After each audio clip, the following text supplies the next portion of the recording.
Good morning students. Gayatri Vidya Mandir senior secondary school Sanchore के YouTube channel पे आप सभी का एक बार फिर से स्वागत है। जैसा कि आपको पता है, हम सब्जेक्ट इंग्लिश क्लास 11th का जो ग्रामर है उसको लर्न कर रहे हैं, जिसमें हमारा सबसे पहला जो टॉपिक था वो टेंस का हमने कंप्लीट किया। उसके बाद हमने पैसिव कंस्ट्रक्शन जो है वो कंप्लीट किया, और अभी हाल ही में जो हमारा टॉपिक हमने शुरू किया है रिपोर्टेड स्पीच, ठीक है, जिसको हम डायरेक्ट एंड इनडायरेक्ट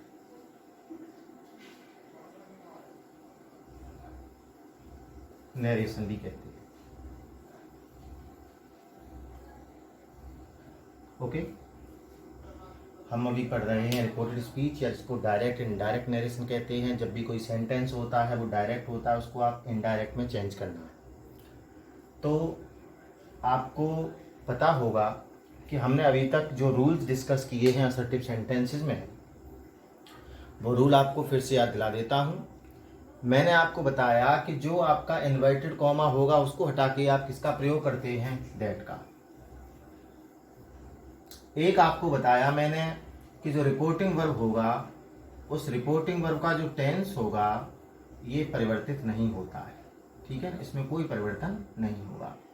एक आपने पढ़ा था कि जब भी कभी से या सेज, विल से या सेल से, अर्थात कहने का ये प्रेजेंट और ये फ्यूचर, जब तक ये चीजें रिपोर्टिंग वर्ब जो है आपकी, ये रिपोर्टिंग वर्ब है, ठीक है, ये जब तक प्रेजेंट और फ्यूचर टेंस में होगी तब तक रिपोर्टेड स्पीच का जो टेंस होगा नहीं बदलेगा। और इसके कुछ एग्जांपल्स जो है हमने कल डिस्कस किए थे। एक रूल और आपको इसमें ही मैंने बताया था कि जब रिपोर्टिंग वर्ब से, सेज और सैड, इन सभी के बाद जब ऑब्जेक्ट आ जाए तो आप इसको टेल, टेल्स या टोल्ड में परिवर्तित कर देते हैं। और जब इनके बाद कोई भी ऑब्जेक्ट नहीं होगा तो हम से को और सेज को और सैड को नहीं बदलते हैं, ठीक है ना। ये सभी नियम जो है हमने कल के आपके वीडियो में सभी लर्न किए हैं, और उम्मीद है कि ये सभी रूल्स जो हैं वो आपको समझ में भी आए होंगे। आज इससे आगे का एक जो रूल है वो हम शुरू करेंगे। कुछ स्टूडेंट्स हो सकता है जिन्होंने पिछला वीडियो नहीं देखा है, वो हो सकता है आज नए हों, वो चाहें तो इसका स्क्रीनशॉट ले सकते हैं और हम देखते हैं अगले रूल को।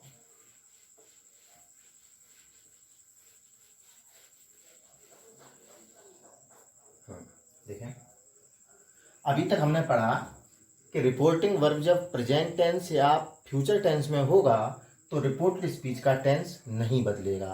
तो प्रेजेंट और फ्यूचर की बात हमने कर ली, अभी एक टेंस रह गया, कौन सा, पास्ट। अब हम आज उसी के नियम को पढ़ते हैं। देख,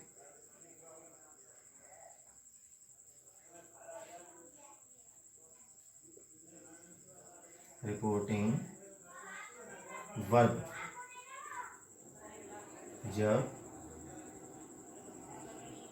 पास्ट टेंस में दे रखी हो तो, किस में दे रखी हो बच्चों, पास्ट टेंस में, पास्ट टेंस में दे रखी हो तो इनडायरेक्ट बनाते समय, इनडायरेक्ट बनाते समय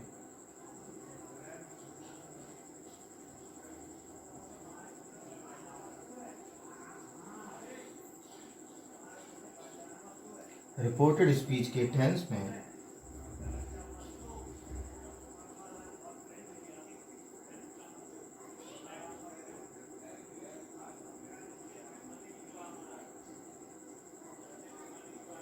रिपोर्टेड स्पीच के टेंस में निम्नलिखित परिवर्तन करते हैं। मैं बात किसकी कर रहा हूँ, मैं बात कर रहा हूँ रिपोर्टेड स्पीच के टेंस की, रिपोर्टिंग वर्ब का टेंस नहीं, क्योंकि रिपोर्टिंग वर्ब का टेंस जो है वो तो बदलता नहीं है। ये तो बात मैंने आपको शुरुआत में ही सबसे पहला जो रूल था वो ही बता दिया था कि रिपोर्टिंग वर्ब का टेंस नहीं बदलता है, और ये भी बता दिया था कि रिपोर्टिंग वर्ब का टेंस जब भी प्रेजेंट और फ्यूचर टेंस में होगा तो रिपोर्टेड स्पीच का टेंस भी नहीं बदलता है, लेकिन जब रिपोर्टिंग वर्ब आपका पास्ट टेंस में होगा तो रिपोर्टेड स्पीच का टेंस बदलता है। और किस प्रकार से बदलेगा वो भी हम देखेंगे। पहले तो ये देख लें कि आपको कैसे पता चलेगा कि रिपोर्टिंग वर्ब जो है वो पास्ट टेंस में है। तो आप समझ लें कि रिपोर्टिंग वर्ब जब अब ये सैड आ गया, आप जानते हैं विद्यार्थियों कि सैड जो है वर्ब की सेकंड फॉर्म है, और ये मैंने आपको टेंस जब पढ़ाए थे तो आप समझ गए थे कि वर्ब की सेकंड फॉर्म है तो पास्ट इंडेफिनिट में आपका लगता है कि पास्ट हो गया, ठीक है ना।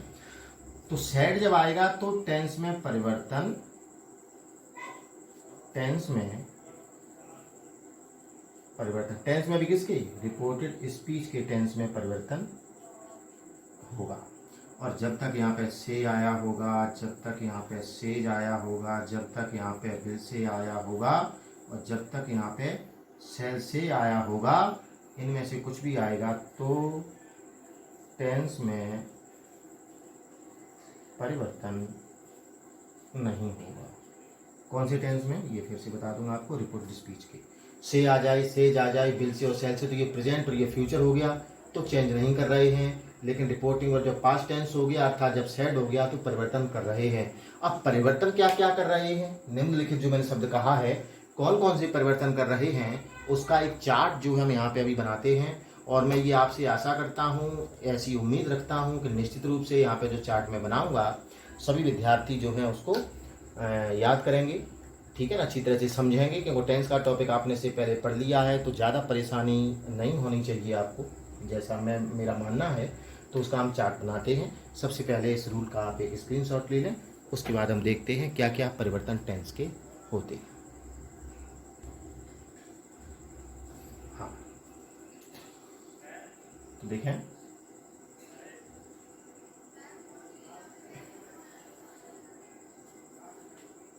यहाँ पे तो मैं लिख देता हूँ डायरेक्ट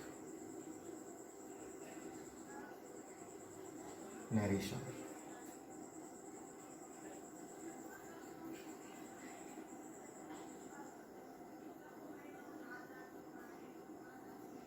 और यह इनडायरेक्ट नरेशन, मतलब डायरेक्ट में अगर ये टेंस होगा तो इनडायरेक्ट में टेंस ये हो जाएगा, ठीक है ना।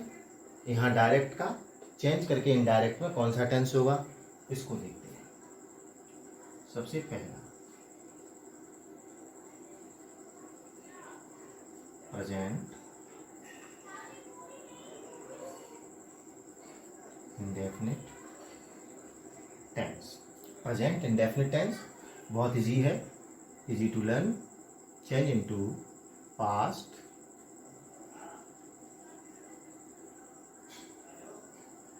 Indefinite tense. प्रेजेंट को पास्ट में कर दिया, प्रेजेंट इंडेफिनिट, पास्ट इंडेफिनिट। एक लाइन बीच में भी छोड़ रहा हूं मैं, यहाँ पे दूसरा present continuous tense.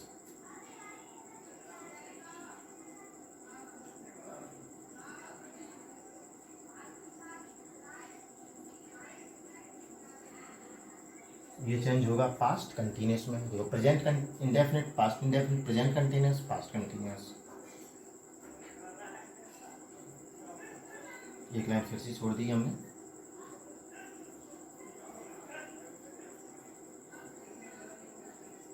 Present perfect tense,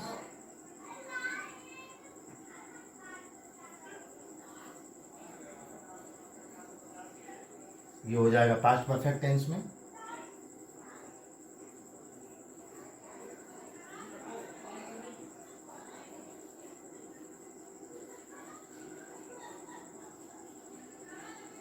ये है present perfect continuous tense,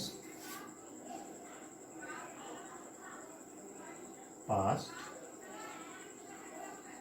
perfect continuous tense, ठीक है। देखिए प्रेजेंट के हो गए सभी। अब देखो, अब मैं यहाँ पे जो एक लाइन छोड़ रहा हूँ वो भी मैं आपको बता देता हूँ कि प्रेजेंट इंडेफिनिट वैसे तो आपको पता है, मैंने कुछ समय पहले ही आपका टेंस का टॉपिक समाप्त किया, लेकिन फिर भी आप समझ लें कि जब भी किसी सेंटेंस में वर्ब की फर्स्ट फॉर्म आ जाए या फिर वर्ब की फर्स्ट फॉर्म में एस या ईएस आ जाए, या फिर हेल्पिंग वर्ब के रूप में डू या डज आ जाए, तो आप समझ जाएंगे कि वहाँ पे आपका टेंस कौन सा है, प्रेजेंट इंडेफिनिट है। तो जब भी वर्ब की फर्स्ट फॉर्म होगी, वर्ब की फर्स्ट फॉर्म में एस या ईएस होगी तो उसको सेकंड फॉर्म में कर देना है। डू और डज आया है तो निश्चित रूप से वाक्य नेगेटिव होगा या इंटेरोगेटिव, तो उसको क्या कर देना है, डिड कर देना है। ठीक है, एक चीज ध्यान रखना है कि डिड वाले सेंटेंस में फिर नॉट लगता है, नकारात्मक में लगते हैं ये, और वर्ब फिर आपकी फर्स्ट फॉर्म लगेगी, सेकंड नहीं लगती है। तो ये मैंने थोड़ा आपके लिए आसान हो जाएगा इसलिए ये प्रयास मेरा है। यहाँ पे इज का प्रयोग, एम का प्रयोग, आर का प्रयोग प्लस वर्ब की फर्स्ट फॉर्म में आ जाएंगे, मतलब इनमें से कोई एक ही होगा, इस प्रकार से कर देते हैं। या तो इज होगा या एम या आर, और वर्ब की फर्स्ट फॉर्म में आईएनजी होगी। तो इज एम आर को आप अकॉर्डिंग टू सब्जेक्ट नंबर जो होगा उसका, उसके अनुसार उसको वॉज या आप वर्ब में चेंज करेंगे, और यहाँ पे जो भी वर्ब होगी उसकी फर्स्ट फॉर्म में क्या जोड़ देंगे, आईएनजी जोड़ देंगे। नेक्स्ट है प्रेजेंट परफेक्ट। प्रेजेंट परफेक्ट में सिंगुलर के लिए है जाता है, प्लूरल के लिए हैव आता है, वर्ब की थर्ड फॉर्म आती है। तो आप इसको जब पास्ट परफेक्ट करेंगे तो उसमें केवल हैड लगता है और वर्ब की थर्ड फॉर्म लगती है। प्रेजेंट परफेक्ट कंटिन्यूस में हैज बीन या हैव बीन प्लस वर्ब की फर्स्ट फॉर्म में आईएनजी आएगा। तो यहाँ पे जिस प्रकार से वहाँ हैड लग रहा था तो यहाँ हैड बीन हो जाएगा। ठीक है, ये हो जाएगा। हैज बीन, हैव बीन का क्या कर दोगे आप, हैड बीन कर दोगे। तो ये सब किसके हो जाएंगे, आपके प्रेजेंट के हो जाएंगे। ठीक है, इनके एग्जांपल्स जो है हम अगले वीडियो में देखेंगे। अब बात आती है किस पे, प्रेजेंट के जब पूरे हो गए तो अब बात आती है पास्ट इंडेफिनिट की। पास्ट इंडेफिनिट टेंस, बस ध्यान रखना है बच्चों, past indefinite tense change into past perfect. जो प्रेजेंट परफेक्ट को भी पास्ट परफेक्ट में और पास्ट इंडेफिनिट को भी पास्ट परफेक्ट में, और इसका फिर एक आपका पास्ट कंटिन्यूस।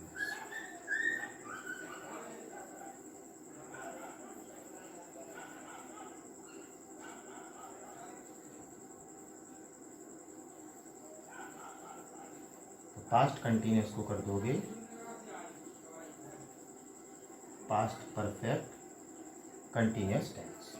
ठीक है, पास्ट इंडेफिनिट का पास्ट परफेक्ट, पास्ट कंटिन्यूस का पास्ट परफेक्ट कंटिन्यूस, और ये दो जो है उनको चेंज करते नहीं है। पास्ट इंडेफिनिट आपको पता है, या तो वर्ब की सेकंड फॉर्म होगी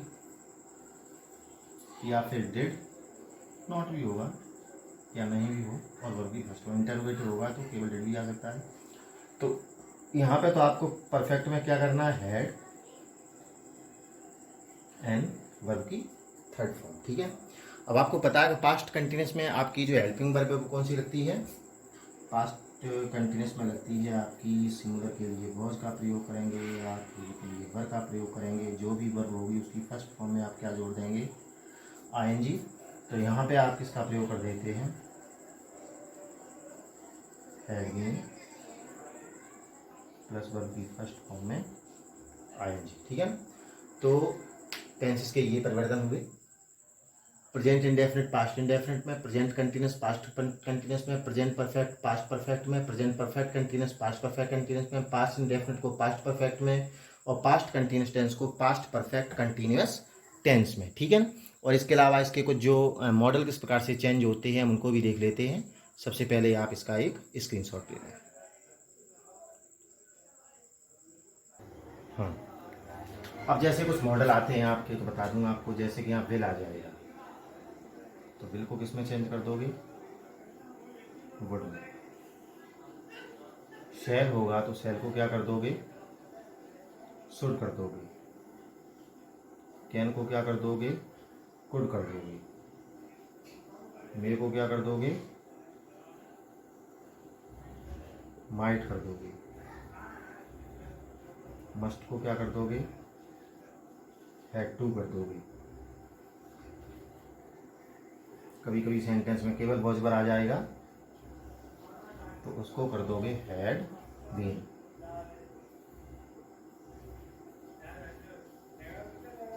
केवल एजेएमआर होगा